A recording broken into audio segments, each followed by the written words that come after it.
Immediate loading for single tooth.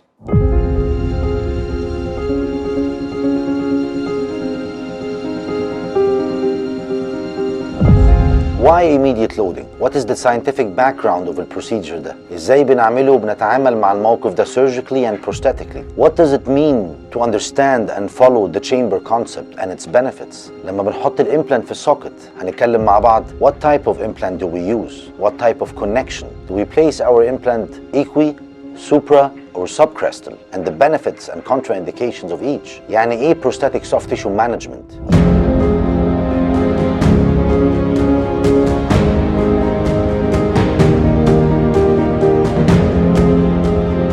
Definitely لازم نفهم ونستوعب ال one abutment one time concept اللي مش بس هيسهل ل our patients بس برضه هيسهل لنا احنا ال workflow بتاعنا. This all combined we're gonna learn together and go into depths when it comes to the immediate loading single tooth. أنا كارم محمود and this is SPC Online Academy.